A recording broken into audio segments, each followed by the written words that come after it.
And now, the list of things that you can buy at the Chicago Reader store at chicagoreader.com.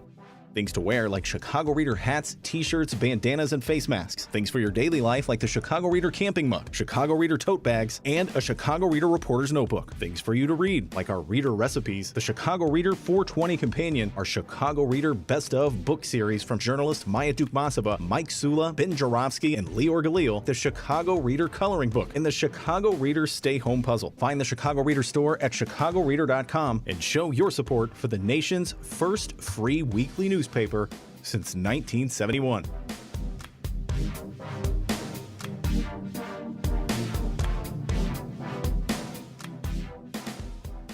That is correct. Hey everybody, how's it going? We're live. Live stream chat. What's happening? Your Ben Jarofsky show for Tuesday, April 6th. A little delayed, but that's fine because it's moments away. And it's brought to you by SEIU Healthcare, Illinois, Indiana, the Chicago Federation of Labor are sponsors, as well as Chicago Reader. ChicagoReader.com for all things there is to know the city of Chicago. Where to go, what to do, what music to listen to, what to think politically. So many questions. If you're a clueless Chicagoan, get a clue. ChicagoReader.com. Subscribe to the Chicago Reader. Also, ChicagoReader.com/Jarofsky. J-O-R-A-V as in victory, S-K-Y. There you can find our endless archive of Ben Jarofsky shows, over 900 episodes and counting, and bonus interviews, so much more. Also, you can become a Ben head. Yes, if you are a fan of this program and you want to help out these two crazy people, chicagoreader.com/Jarofsky. Become a Ben head. It's a 3-tiered system. You can join the alley. You okay? Everything good over there? Oh, he's thumbing through his papers. He's doing some pre-show prep, baby. I hear pre-show prep. I should hold on, watch this guy's little technical thing. Oh, there we go. That's a technical thing we call the mute button. You can be on the alley. You can be on the avenue, or you can be living large on Binney Boulevard. It's true. ChicagoReader.com/Jarofsky. Become a Ben head, and you get a deal on Ben Jarofsky's book. That's right. He has a book. Oh my God, this guy's so busy. What's going on these days? It's his greatest hits, covering 40 years of Chicago journalism, all right? The greatest hits, Ben Jarofsky. Go check it out. You'll get a deal. ChicagoReader.com/Jarofsky. The Ben Jarofsky show starts now.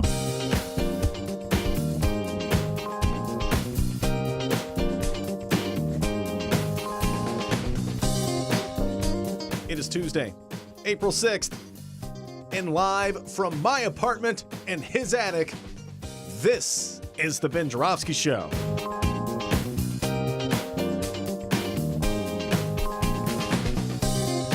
Remember, Ben, you're on mute. Today on the program, movie makers, Steve Cohen.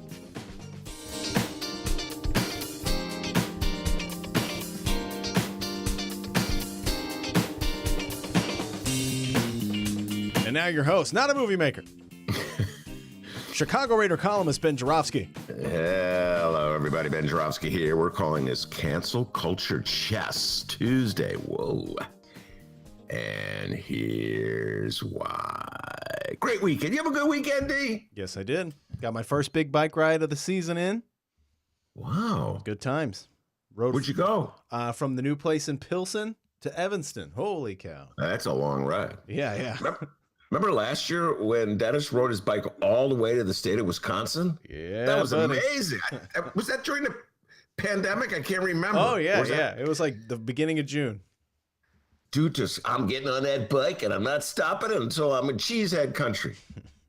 Guy's a freaking athlete. Lance Armstrong, they call him. And he doesn't take drugs.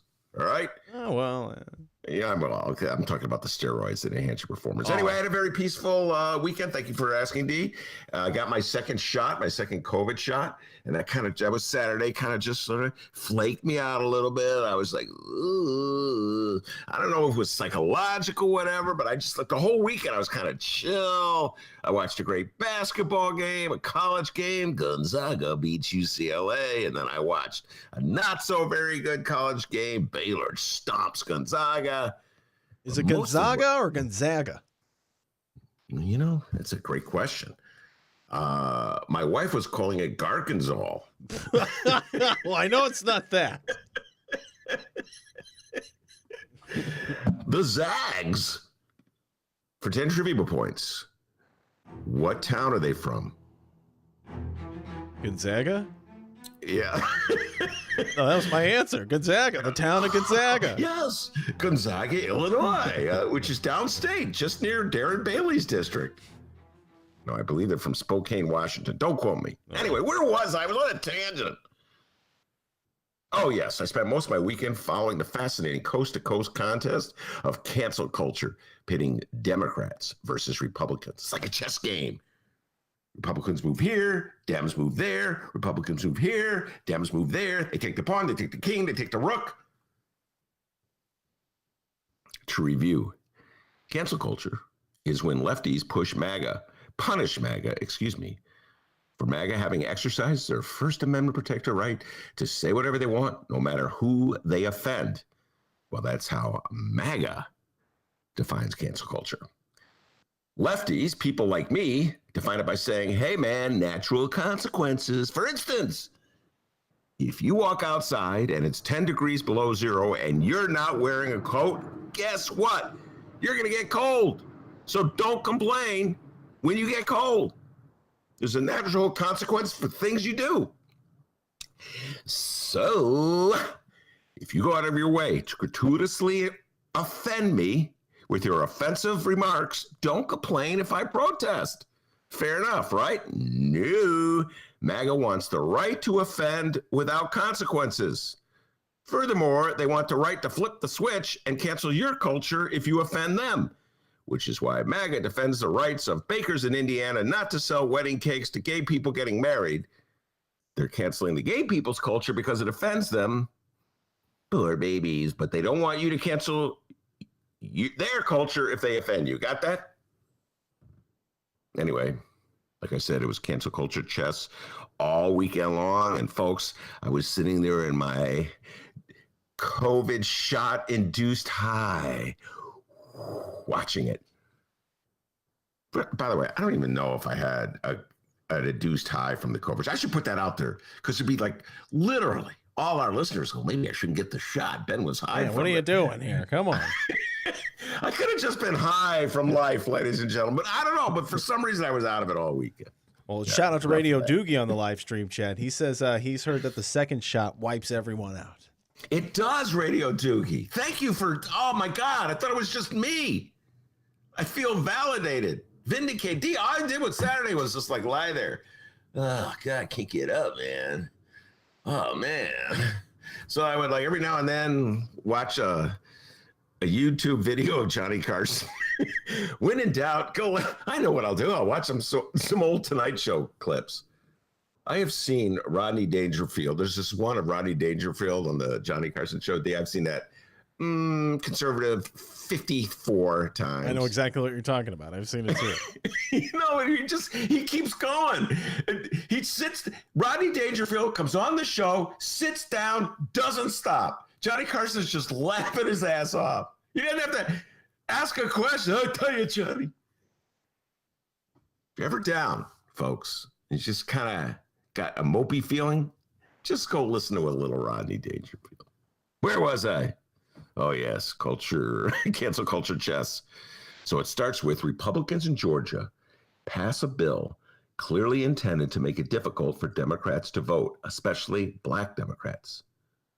So civil rights activists in Georgia respond by calling for corporate boycotts of Georgia. It's a natural consequence, like walking outside when it's 10 degrees below zero without a coat and getting cold.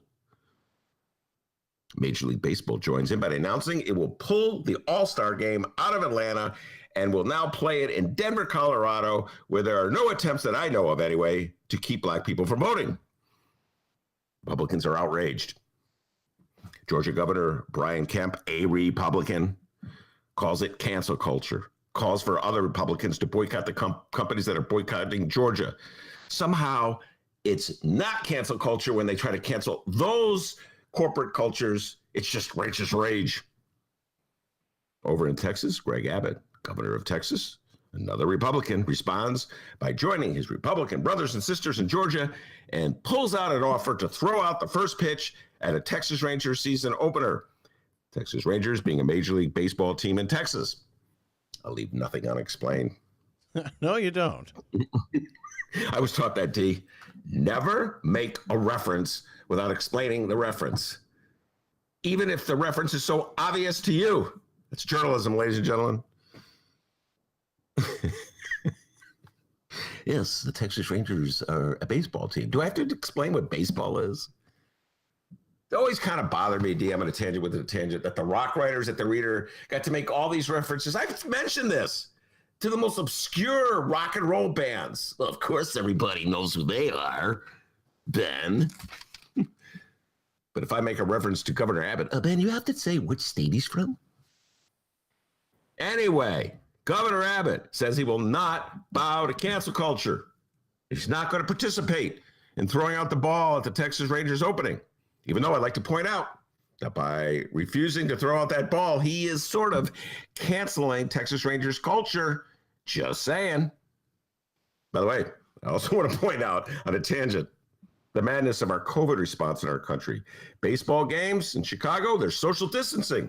I think they only let in about 9,000 or so people to Wrigley this weekend to watch the Cubs play I can't remember who the Cubs played, Pirates. But they played somebody. Pirates.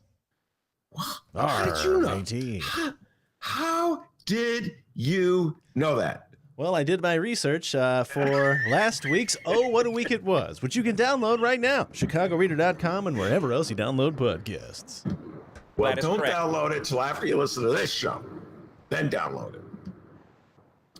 Anyway, yes, they played the Pirates. Took 2 out of 3, as a matter of fact. But they were only allowing about 8,000, 9,000 fans into Wrigley because they wanted distance, so people wouldn't get the disease, pass it back and forth. But in Texas, no social distancing rules. They sold every seat. They packed the joint. They had fans cheek to cheek. And they supposedly had masks required. But folks, if you see the pictures, there's hardly a mask in sight. Everybody's hacking on each other. Here, have some COVID with your popcorn and your peanuts. I saw people with masks. Okay, here and there, once in a while. And I didn't see one person coughing on someone. Well, that was because you Fake saw news. a picture. Fake news. Quick, call Alex Jones. By the way, did you see he lost his... Poor Alex Jones. Damn you, Anyway. China. Alex Jones. Utterly insane, but put that aside. All right, let me edit that out. Nobody was coughing because it's Texas. Thank you. Actually, I can't say anybody was coughing. I didn't see anybody coughing. I imagined it. Fake news. Anyway, apparently the Republicans in Texas don't believe that COVID is a real threat. They've canceled the culture of COVID. That's like a pun, the culture, COVID, whatever. Anyway, there's another way of looking at it. The smartest, most brilliant scientific minds in the Republican Party have determined that you can't get COVID at a baseball game. Yes, the United States of America. No red states, no blue states, just the United States, united in our war against COVID. Back to cancel culture. I think it's kind of unfair for Republican governors Abbott and Kemp and MAGA in general to complain about Democratic cancel culture when they cancel the culture of everyone they disagree with. The law in Georgia is a great example of this. Now follow me. The movement to crack down on voting rights in Georgia emerged after the presidential election, which Trump lost and Joe Biden won. But Donnie Trump was such a bad sport that he claimed he won even though he lost. Not only is there no evidence to support Donnie Trump's claim, but some of his supporters have been sued for defamation for making up phony claims about the so-called election that he lost. Or won. I'm all mixed up. Their defense. No reasonable person would believe their claims. So, in response to claims that no reasonable person would believe, the Republicans of Georgia attempt to make it harder for black people to vote on the grounds that they stole an election that they didn't really steal. It is the ultimate in cancel culture. Oh, you didn't vote the way we wanted you to vote? Well, we'll make it harder for you to vote. That'll teach you for having a mind of your own. And it's not just Republicans in Georgia who are playing this game. Republicans in states all over the country are trying to cancel the culture of people who disagree with them, including, yes, Texas. Governor Abbott. Between canceling the culture of the Texas Ranger and canceling the culture of Democratic voters, you just may be the greatest canceler in the United States. Come get your medal, sir. I'll tell you what. When it comes to canceling culture, Dems can learn a thing or two from Republicans. We got a great show today, everybody. No one's canceling anyone's culture. We've got a great show. Steve Cohen and Paula Froehle will be here. They're producers of Allen versus Froehle. It's a current obsession of mine. Plus, they have 2 movies. Not one, but 2 movies up for Oscars. The last producer came on the show, William Horberg, won a Emmy, I think it was, for Queen's Gambit. So I'm just saying, you come on this show, you're going to win something big, right? Dennis, by the way, was the recipient of last year's Producer of the Year award. That is People correct. don't know that. Speaking of fake news that I just made up. Oh, come on. Let him believe that. That was good. Yeah, I got that award. By the way, Steve Cohen just texted me, no email yet. All right, Steve, we're going to get to you. All right? I'm going to send him that email, D. He's like, where's my email? These guests, I tell you what, man. They're very literal-minded, the guests on the Ben Joravsky Show. You said 2 o'clock, Ben. We expected. Anyway, a couple of great flicks that Steve and Paula have produced. We're going to talk a lot about the Woody Allen movie, Allen versus Froehle. I'm obsessed with that movie. I've been talking about it nonstop since I watched. It's not even a movie. It's a 4-part documentary at HBO. I should be clarify things. So we're reaching out to Steve Cohen and Paula Froehle as we speak. Dr. D has sent the email. I'm going to text him right now. Oh, there we go. There we go. Sent. This is my favorite part of the new installation of the Ben Joravsky Show, when you just halt everything and send a text because you're freaking out. Does Trevor Noah do this? No. Does Steve Colbert do it? Now there's a new guy. Fox has got a late night show. Did you know this, D? Oh, old Gutfeld? Gutfeld. Yeah. He's been on for a while. Well, he's talking trash. I kind of like it. I'm coming after you. I got to say, he's the funniest one there. He's actually, doing comedy. So, yeah, he's not bad. Anyway, I'm sure he doesn't get nervous when he sends out the Google invites to his guests. Always get a little worried, particularly when people are the baby boomer persuasion. Okay, you're revealing too much. You're revealing too much. Yes. Anyway, I just want to talk about a couple items in the newspaper that'll probably appear in what a week it was. Steve Cohen has joined us. But before we get to Steve Cohen, I just want to say this headline on the Sun-Times. Come on, bright one. A little unfair. Democratic ward bosses to be asked to endorse elected school board bills. Lightfoot opposes. The article gets into the disagreements between Tony Preckwinkle and Lori Lightfoot. We've talked about that many times. I haven't talked about it in a while, Dave. Kind of forgotten about. It was about 2 years ago right now. In fact, I believe the last time Steve Cohen was on my show was the day after Lori Lightfoot defeated Tony Preckwinkle. Whoa, man, it all goes around and comes together. There they are. Hi. Steve Cohen and Paula Froehle have joined us. Anyway, I thought it was a little unfair, that headline. It says, Democratic ward bosses to be asked to endorse elected school board bills. Lightfoot opposes. She's, of course, against an elected school board because she wants more power for herself. So that's kind of bossy. So I don't know if it's fair to call the other people who are against her bosses. Maybe you should call her boss, too. Just saying, fair is fair.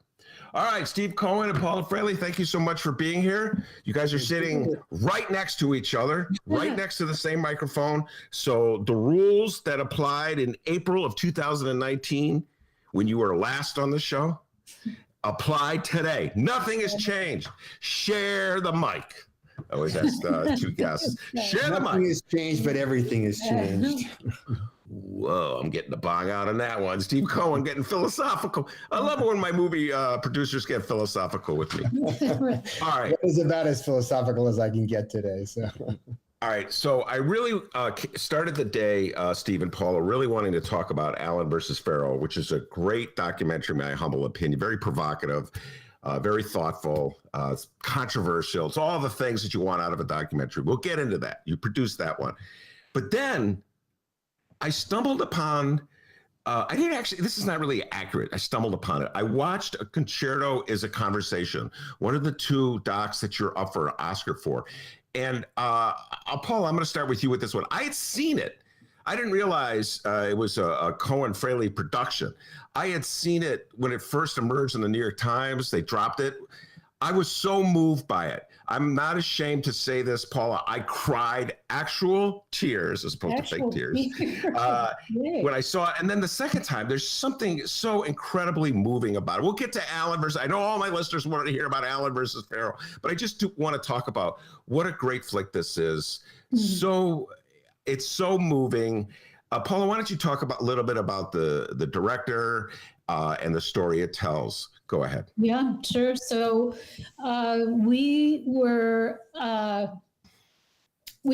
sent a rough edit of Concerto as a Conversation on the heels of developing a partnership with the New York Times and specifically the OpDocs platform, because at CMP we were looking to provide grant dollars to filmmakers who have a harder time getting support, namely short doc directors, as well as oftentimes those are first-time directors, and many of them are filmmakers of color who have trouble getting funding in other ways.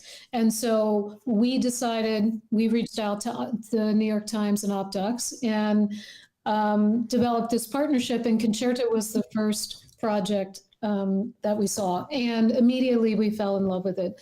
Ben Proudfoot and Chris Bowers, who are the co-directors, have created a very special and intimate portrait of a relationship between a grandfather and a grandson that is compelling in and of itself to watch and to listen. But then as you hear the story of the grandfather, what you come to experience from the inside out is what it felt like to be growing up in the Jim Crow South. And as his grandfather seeks to find his way out of it, all of the hardships and all of the trouble that he experiences in that process when he gets to LA and he wants to open his first dry cleaners. And it's a wonderful piece for us because you are drawn in by the intimacy of the relationship and how honest and connected these two people are. And then what you realize is that you're also learning a bit from the inside out of what that was like, what it's like to experience that kind of racism. It makes you think about how not much has changed. And so it's a social cause film, but that is buried inside of an absolutely beautiful and compelling story that I dare anyone to watch and not shed a few tears. Steve, were you crying as well when you saw it? Like a baby. but I'm easy. I'm not hardened and wizened like you are. Yes. Down like you, that says something. No, Paula really kind of capsulized how we felt when we saw it. It set a high bar for this partnership that we established with the New York Times, and we're pleased about that. But it in 11 or 12 short minutes, it has done everything that a documentary, that a film, that visual drama should do, and it's really a testament to the characters, to the filmmaker, and to the message. Chris Bowers, one of the directors of the movie, is an accomplished musician. So the movie tells a story about how he has created a concerto, and he's sitting down and discussing it with his grandfather, who is clearly not a musician. At the end of the movie, the grandfather sings. I'm just putting it out there. I sing about as well as that grandfather. So clearly, Chris did not get his talent passed on from his grandfather. But what is so moving is, as Paula was saying, Steve, the grandfather is telling his story and the difficulties that he faced coming up in Jim Crow era South and Florida, hitchhiking across the country, winding up in California, making a go for himself as a businessman, pulling himself up by his bootstraps, if you will. But he's not angry about it. Mm-hmm. He's not like bossy about it or arrogant about it or contemptuous about it. He's very generous toward his grandson and appreciative of his grandson for following his own talents, very supportive. That's what I think moved me is, Steve, was just like the connection between the grandfather and the grandson and the generosity with which the grandfather looked at his grandson and that unconventional life. I mean, he was a businessman, hard, you got to put your application in for a loan. You got to fill in dot the I's, cross the T, get your lawyers to look at it. And yet he had like a compassion to accept what his son had done with his life. Go ahead. Yeah, no, I think you're right. I think the movie, of course, is the story of a grandson who stands on the shoulders of a grandfather, but it's also the story of the migration from the Jim Crow South to L.A. and the high profile life of an African American conductor of the Philharmonic. So it really is a story about America in a way. It's a story about the migration of a people, and it's the story about fortitude and resilience. Mm-hmm. Perseverance. And incidentally, Chris Bowers got an Academy Award as a composer for Green Book. Yeah. So talk about traveling far. Yeah. And clearly having such a deep love for his grandfather and all that he has done to support him over the years. It's really is a portrait of America, as Steve was saying. And what is incredible is it does all of this in 11 minutes. Yeah. And makes you cry. Yeah. Yeah. Cry in 11 minutes. Proud tears. Sweet. Yeah. There's no reason to be embarrassed by tears. I cry all the time. My beloved Bulls, even when a Bulls lose a heartbreaker. Well, I don't cry anymore. But when I was young, Steve, I urge everybody to check it out. You can watch it. You go to the New York Times. OpDoc, the dyslexia didn't kick in. OpDocs, and you can find it in the New York Times. I stumbled upon it, like I said, months ago and loved it. And I hope you guys win. I hope you win the Oscar for it. And now the other flick that you're up for. Before we do, I just want to say there will be more of these in the partnership between CMP and the New York Times. Mm-hmm. We are already looking at others. We have plans for this to be a platform, as Paula said, where we can help give voice to filmmakers who would otherwise not be able to have it. Well, how many people watched it? How many downloads? Do you have any sense of how many downloads there were? I don't, but clearly the OpDocs platform is pretty much the number one place for people to see short documentaries. And they are of the highest quality because it's the Times. They're mentored and coached by the staff there. And so it's very, very high level storytelling. It's really a wonderful platform. Yeah. The other movie is Crip Camp, and a confession here, I've not yet seen it. I think Steve, you urged me to see it the last time I talked to you, and I've still haven't seen it. It's on Netflix, so I could see it tonight if I get my act together. I'll talk a little bit about that, Steve. Well, Netflix, it's interesting. Like Concerto, it was a movie that we got into very early on before they had any real money. Actually, we were the first grant to them, and one of the reasons the granting we did to Crip Camp was kind of a forerunner to what we are now doing on the short stage with OpDocs. It was we were giving money to films or filmmakers to help sort of get them to see the light of day. And in Crip Camp, they came to us with the idea of making a movie that sounded incredible to us, that was going to be both a sentimental journey down through the 60s in this camp that brought together disabled young people who had no opportunity to be together in any other way, for a summer during Woodstock, during the same year that Woodstock was taking place. And at the same time, it was also a journey through the movement for disability rights, because so many of the young people who were campers at this incredible once-in-a-lifetime camp went on to become the activists and the leaders and the pioneers for disability rights. And so that, of course, appealed to us, and we decided to give them a grant, which enabled the film team to then go out and get the rest of the dollars they needed to be able to make what turned out to be an incredibly entertaining, poignant, funny, historical, dramatic documentary about those times.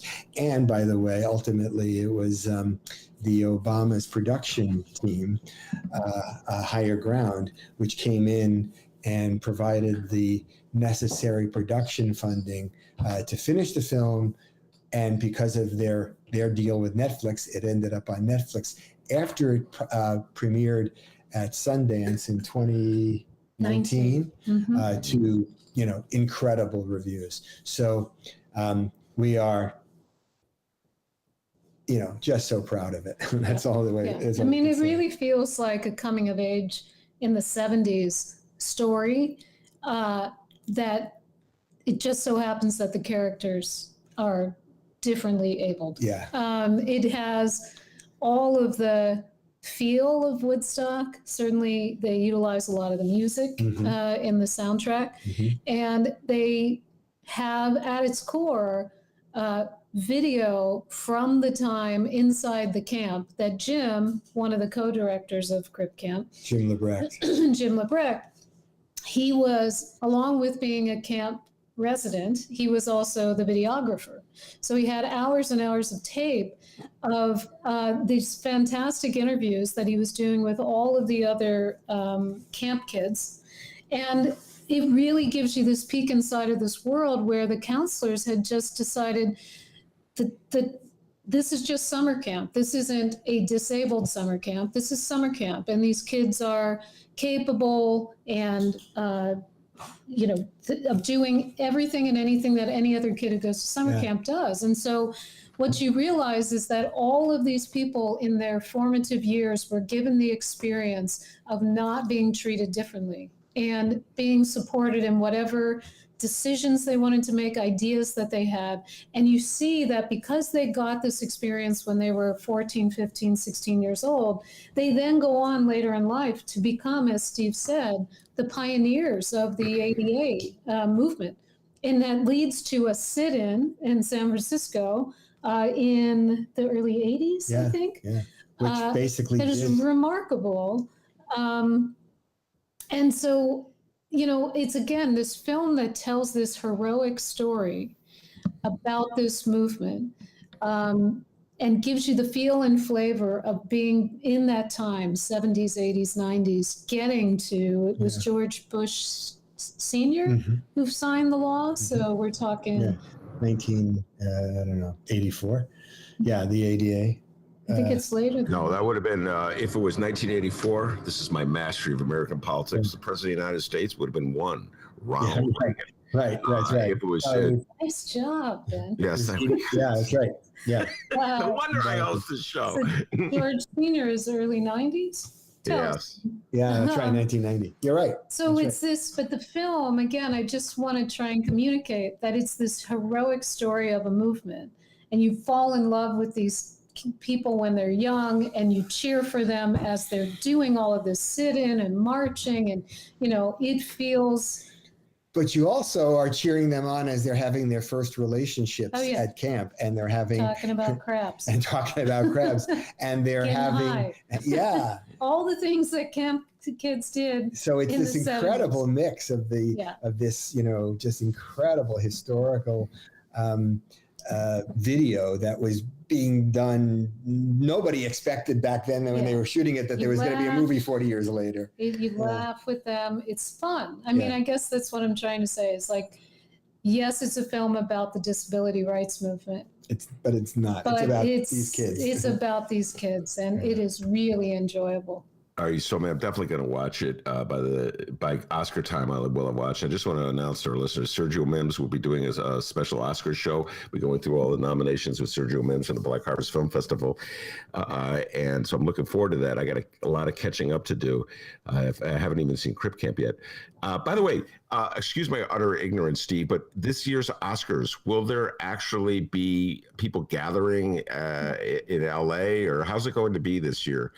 They are having in person. It's going to be quite different from the past. They're limiting the number of people. The invitations are only given to the filmmakers and their families, I think. I don't think it's the nominees. The nominees and their families. A limited number of guests. They're actually going to have two different venues. There's the Dolby Theater where it typically is, and then they're going to have a second theater where people will be. There obviously will not be the parties and the after parties. I'm not even sure if there is a red carpet. They've been kind of vague about the red carpet. Yeah. Are you two going to go to LA this year? No. In the last time we had a movie up for an Oscar, which was Icarus, we did go, and we partied with Elton John at his party, and we had a great time. This time we decided, both because of the situation and the restrictions and the optics, that it wasn't appropriate to be at the Oscars for even in LA for the Oscars. We'll go next year when we have another. Well, clearly you have a different point of view than the people who run the state of Texas, which opened the baseball season with the Texas Rangers by allowing absolutely everybody to jam into a stadium. Yeah, crazy. Political side, 40,000 fans, unbelievable. Yeah. All right, let's move on to The Woodman, the Woody Allen movie or documentary, or I shouldn't say the Woody Allen documentary. Let me rewind the tape. The story, Allen versus Froehle. I found it, as I said at the outset, Paula, fascinating, provocative, disturbing.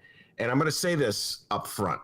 I'm going to make this acknowledgement. I've already talked about this on the show once before, so I'm acknowledging something I already acknowledged. I was a huge Woody Allen fan, Paula. Yes, I was. Mm-hmm. I was a huge Woody Allen fan. I'm older than you, so this goes back to like 1969. What's Up Tiger Lily? It was like 60. I can't remember when What's Up Tiger Lily. I thought, oh my God, this kid's so funny. What's Up Tiger Lily, man? Anyway, I was a Woody Allen fan throughout the set. Manhattan, rocked my boat. Got to tell you, Paula, not a big fan of Manhattan. Even then, I knew there's something weird about a movie in which a 47-year-old filmmaker is coming on to like a 16-year-old girl, and everybody's pretending like, because the opening scene is so cool with the Gershwins and the shadows of New York City. He's not a pervert, okay? Right. So I've had this argument with people who love Birth of a Nation. Ben, yes, I know it glorifies the KKK, but oh my God, the film angles, or the Nazi documentary about the 1936 Olympics. Yeah, Ben, I know it's Hitler, but good God, the camera angles. All right, so that's my confession. How did you come at this, Paula, in terms of your attitude toward Woody Allen? Go ahead. Well, I can say that, I mean, from a filmmaking standpoint, I have not been a diehard Woody Allen fan, so it was not as difficult for me to part ways with his movies, I'll be honest. It's not that I dislike them, I just did not have the kind of reverence for them that other people I know did. So putting that aside, what I find just astounding about this series is, as a woman, growing up in the this time, that we have only in the last 5 years changed the culture enough where this story could actually come and see the light of day and be given kind of an open public airing in the way that it has been in this series. You know, he was able to do what he did because people looked the other way. They believed him over his daughter, over his wife, his movies. You know, he was given carte blanche because he was this New York filmmaker. And as a woman growing up in that time, this series for me, along with everything else that makes it powerful, for me personally, it underscores the fact that it has only been in the last 5 years where people like Harvey Weinstein and Woody Allen and Kevin Spacey and you know, name it on all your fingers and all your toes and go back again, that it's finally that the women, and in this case, an 8-year-old girl, is being believed, is being listened to, who is I just cannot, there aren't words to describe that feeling. That thank God we are finally here. Thank God for my daughter, that she won't grow up in that world. But good Lord, it has only been 5 years. It's crazy, you know? So it's easy for me to let go of Woody Allen and his films. But I am really grateful for one thing. People watched this series because of him. And what they came to find out about was incest. And they finally had a vehicle by which they can talk about it. And that's why we got involved with this series. It has nothing to do with Woody Allen, except thank you very much. You gave us a vehicle by which we can talk about something that we need to talk about as a culture, so that it can stop, so that the cycle of abuse can stop. Yeah, I think I'm very, very proud of our role in helping that series come to light. Steve? I think, you know, not much more to say after. Well, I don't. Listen. When Paula says she was not much of a Woody Allen fan, I take it. And I mean, I'm not saying she's revising history. I don't know, so I'm just going to take it. But I do not believe in a million years that a kid who grew up in the New York area named Steve Cohen in the 70s was not a huge fan of Woody Allen. Steve Cohen, deny that, yes or no? No, I can't, because you're right. I actually thought that Annie Hall was one of the great movies, you know, made. And I thought, you know, I had great laughs with movies like Sleeper and Bananas, and you can name it. And then I thought, you know, some of his movies after Annie Hall were you know, both interesting and entertaining, and funny and poignant. But I do have a hard time separating the filmmaker from the films, and that's because, you know, there's so many things that I think that the series kind of brings out. Not the least of which is how much the movies that we watched and loved were only affirming and underscoring, you know, some really unhealthy perceptions and cultural acceptances that we all had, you know, and it's not just Woody Allen. I mean, it's, you know, but in this instance, I mean, how many times, you know, did men watch Manhattan and not be disturbed by the idea of a 47-year-old filmmaker and an underage girl? I mean, you know, girl.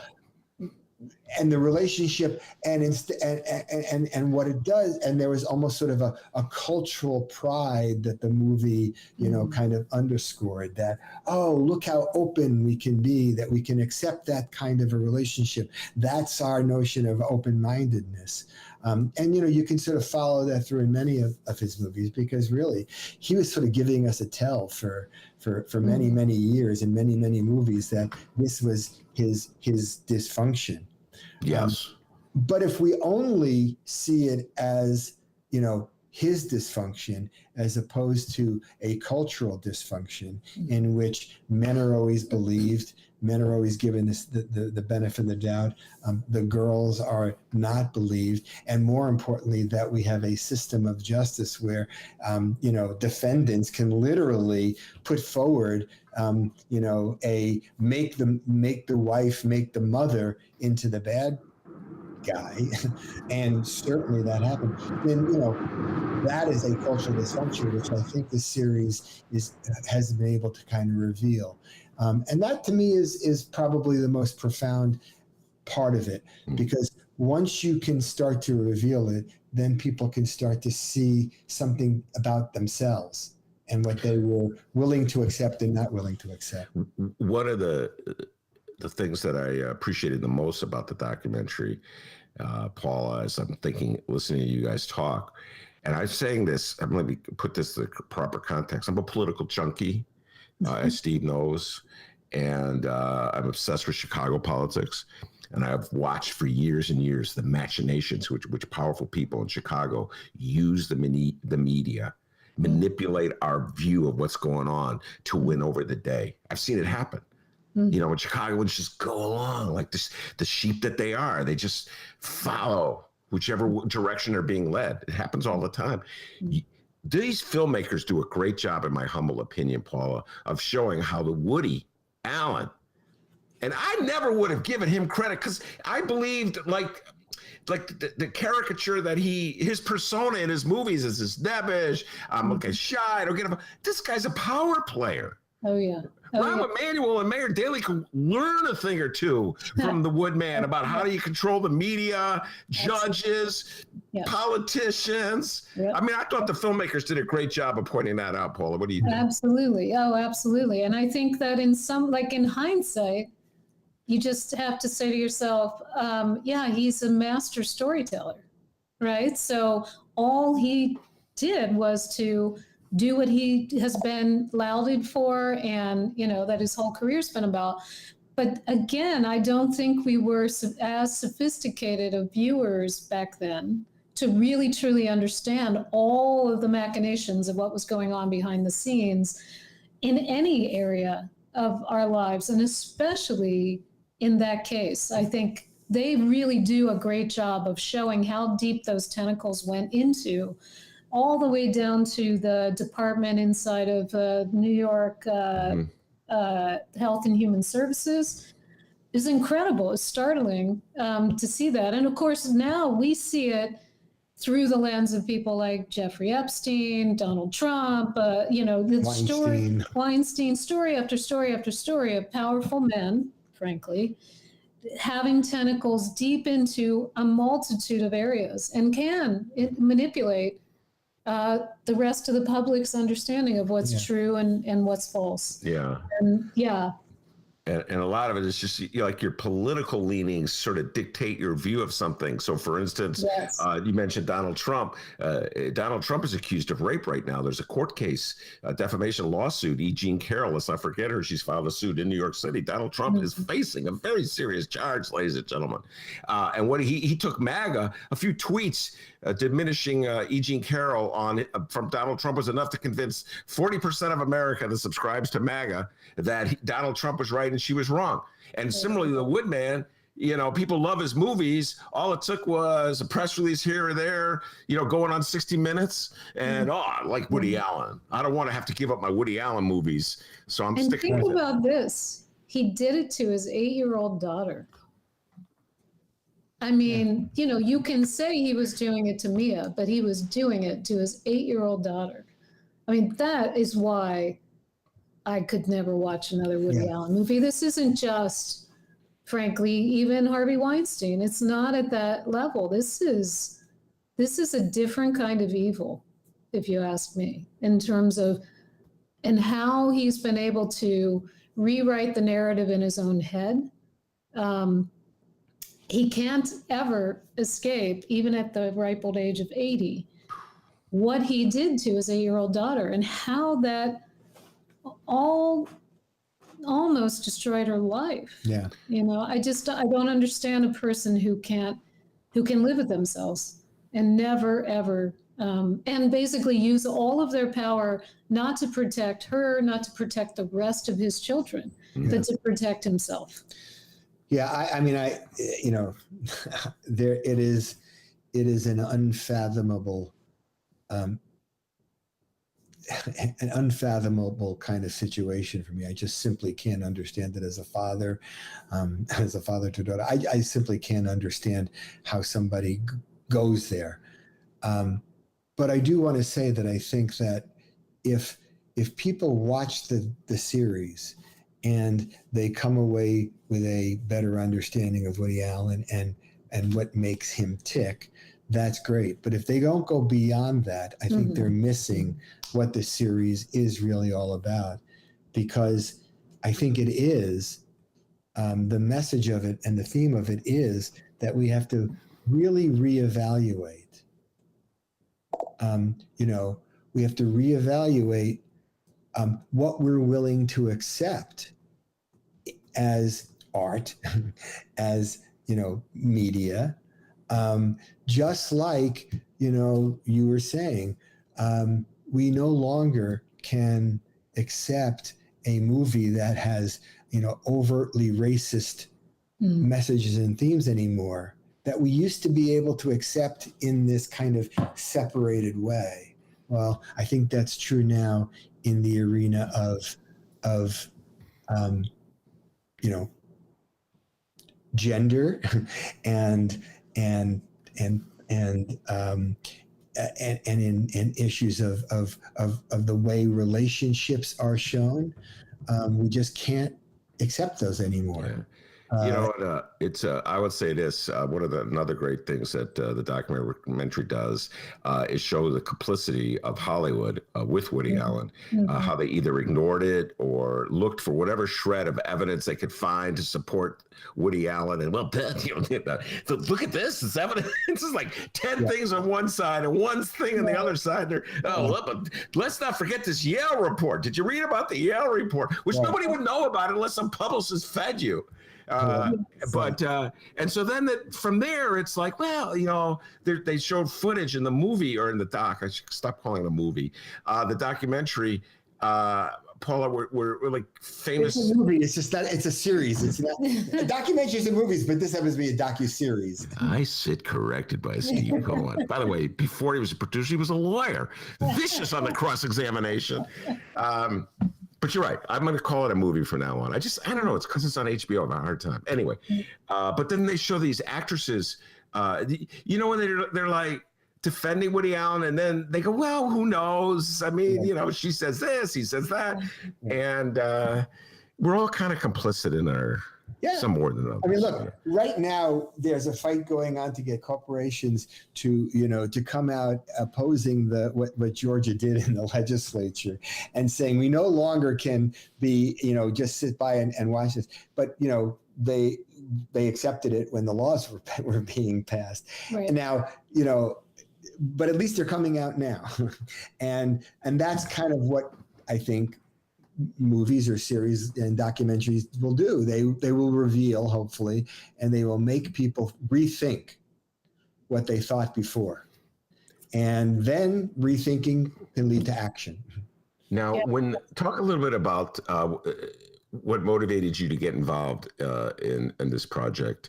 And I'll start with you, Paula, and then Steve, you can weigh in.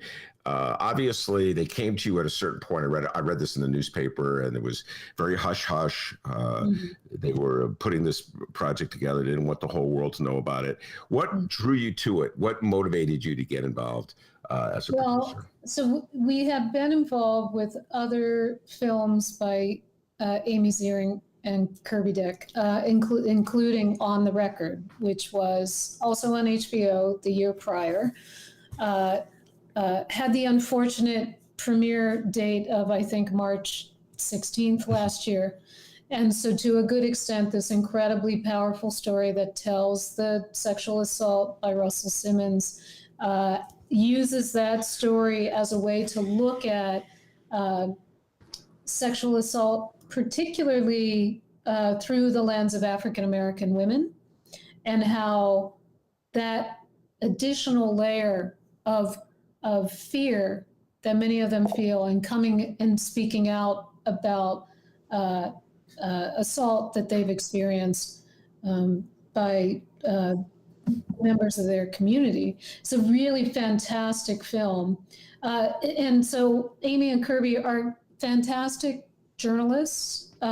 They have a journalistic standard that rivals any of the best in the field. And so we know them to be filmmakers who highly research, who hold by the highest journalistic standards of having at least 2 confirmations of anything that's included, 2 independent sources for information that's included in their docs. And so they came to us after On the Record and told us that in the process of working on that film, which actually started right when Weinstein came, when all of the Weinstein stuff broke.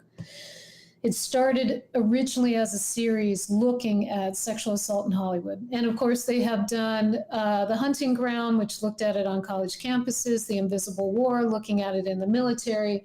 And now they were going to look at it through Hollywood and high-level assault. And through the process of their interviewing and research, they told us that they had come upon a very high-level individual, a person connected to some of the highest levels of Hollywood, and that her story was different from the others because it was about sexual assault within a family. And they couldn't tell us much more than that initially. They told us that they knew what they had was something powerful, that it was going to be a tool that would allow people to talk about this taboo subject through the lens of this incredible story. They knew it was highly volatile and they would have to keep it private from everybody, including the initial supporters. And we said, we're in. We're in, and we want to support in whatever way and to whatever extent we can. Wait, hold on, let me make sure I understand this.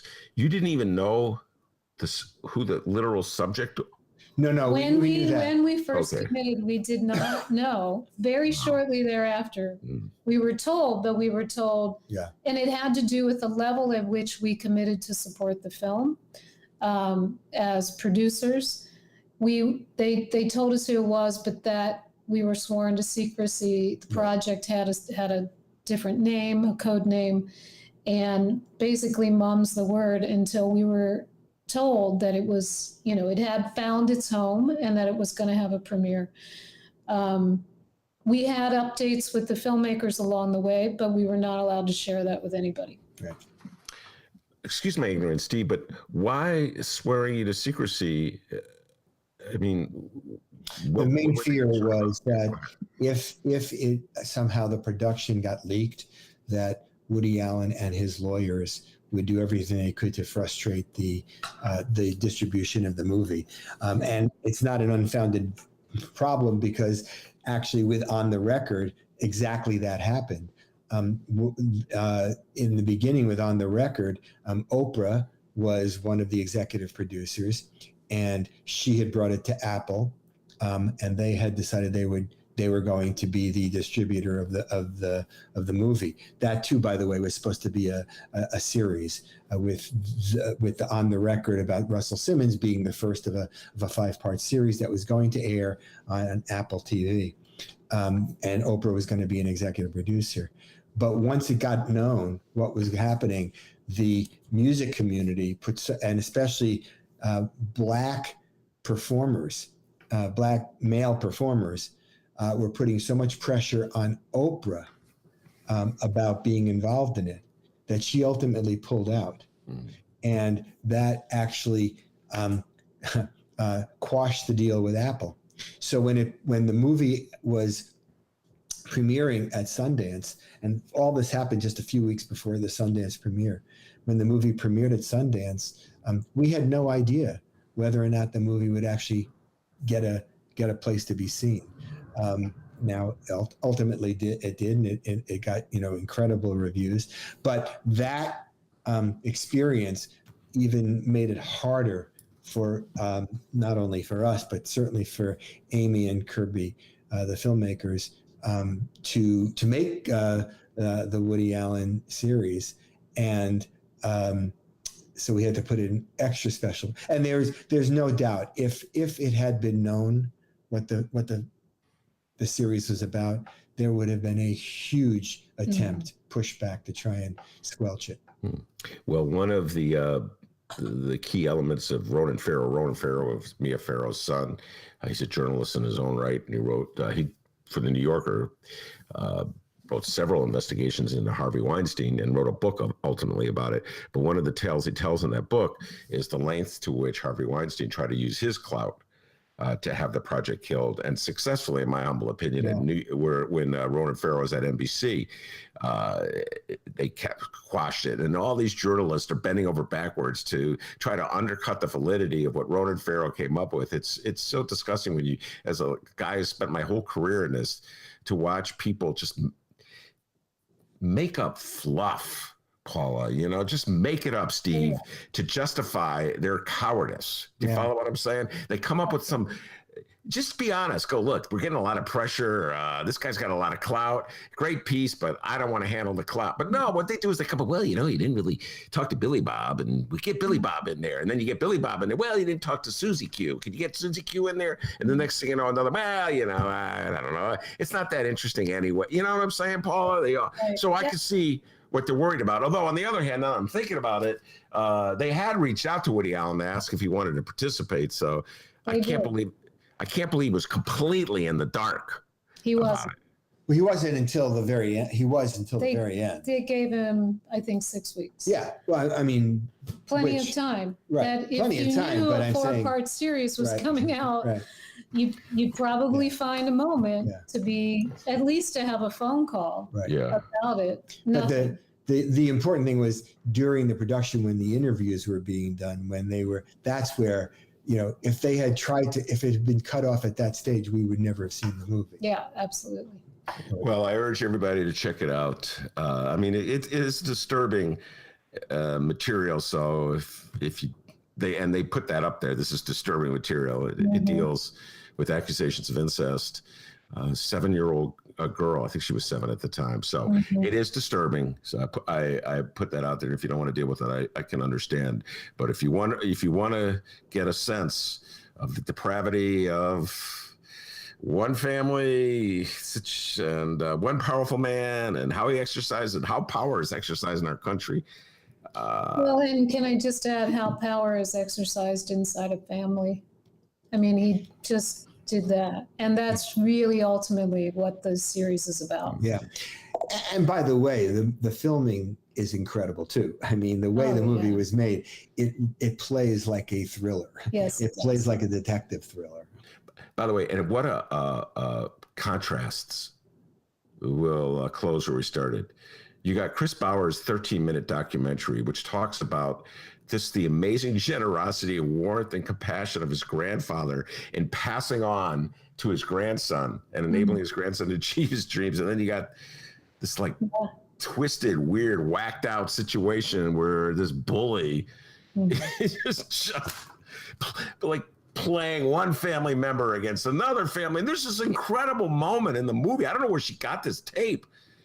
Paula, where they were each taping each other, I guess. Mia Farrow was taping Woody Allen, and Woody Allen was taping Mia Farrow, while all this contentiousness was being played out in the press.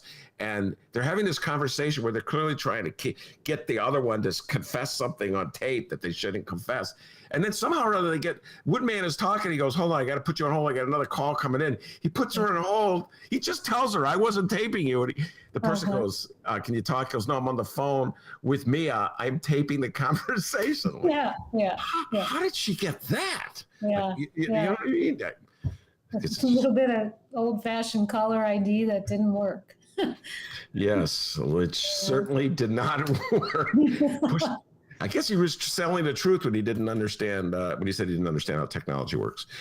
Anyway, I urge everybody to check it out. It's a great flick, movie. And now, would that be eligible, Steve, for an Emmy because it's on HBO? Would he be Emmy eligible? Yeah, it'll not this year. Yes, in the next series. Yeah. But I don't know actually what the situation is. You know, the Oscars are so weird because so many of the movies that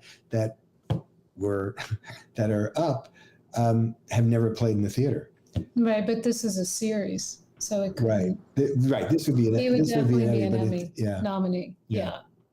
Yes, I remember the last time we were in the show, you explained, you took the deep dive in explaining what you had to do with the documentary to get it Oscar eligible.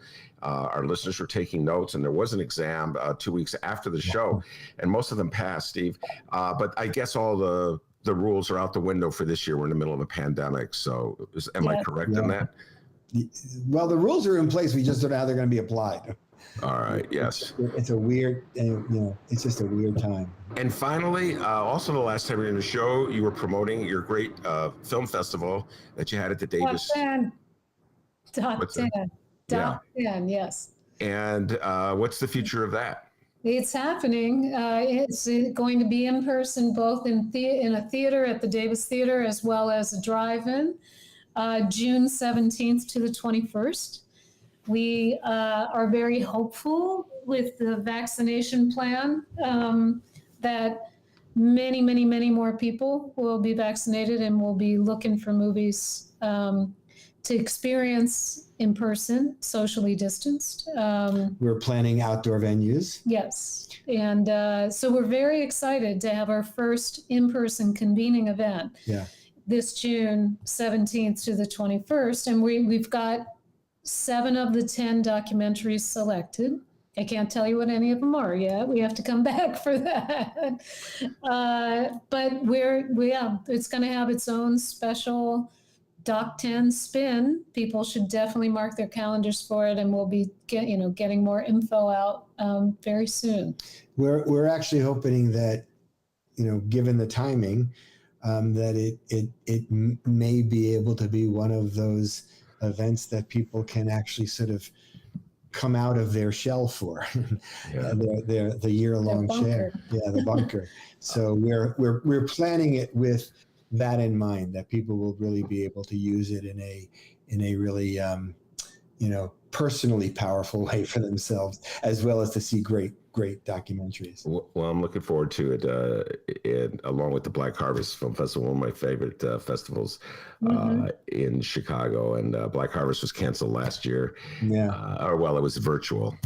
But hey, you should. You know what? Here, I have your solution. Just hold it in Texas. They'll let you do anything you want with it. That's right. You can have it at Texas Ranger Stadium. And I got to tell you, I just came back. I spent a week in Nashville, and it was quite a crazy trip.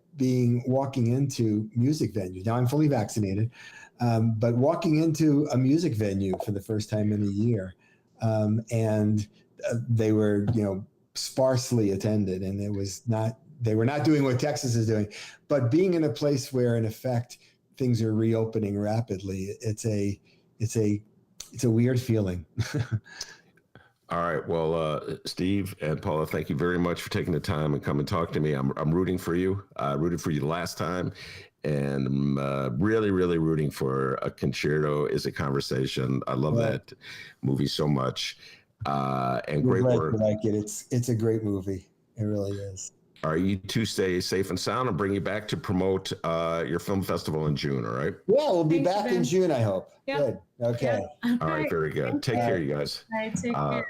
Steve and Paula, great flick, everybody. The Woody Allen movie, Allen versus Pharaoh. Again, it's provocative and upsetting subject material, but it's really eye-opening stuff. Dee, I'm going to head out the door now, but I just want to remind folks we have a First Tuesday tonight. It's 6:30, And Maya and I will have as our guest Ann Jeanette Young and Shapiro Wells. I've written about it for the Reader. Maya was on the show last week talking about it.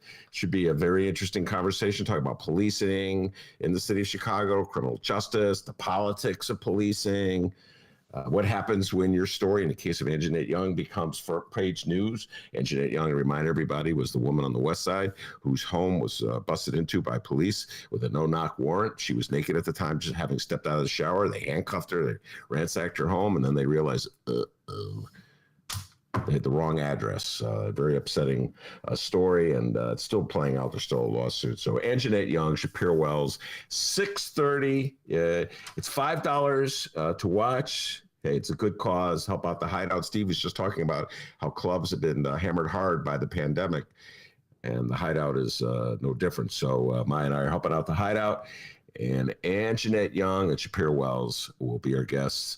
D, let me get that information. There's, what is it? Noonchorus.com. There you I did go. that out of memory. Out of memory. Noonchorus.com. And you do a Google search, and that, boom, you're right there at the Hideout. It worked for me. It could work for you. Oh my God, it worked for him, guys. It could definitely work. Just Google Noon Chorus Hideout. First Tuesdays, Maya Ben. You know how to Google stuff, guys. So go check it out. It's tonight, everybody. So yeah, it'll be a real cool show. Yeah, 6:30 tonight. Anyway, I want to thank Steve and Paula. Great job as always. And this is their third time on the show. So thank you very much for coming on the show. And of course, the man, the myth, the legend, the pride of Joy in Alton, Illinois, without whom this show would be possible. Steve and Paula can tell you, back home in Alton, they call him Dr. Doobie. Give yourself a raise, take it out of petty cash. See you tomorrow, everybody. And remember, you can download previous Ben Jarofsky shows, Benny J bonus interviews, and so much more. ChicagoReader.com and wherever else you download podcasts.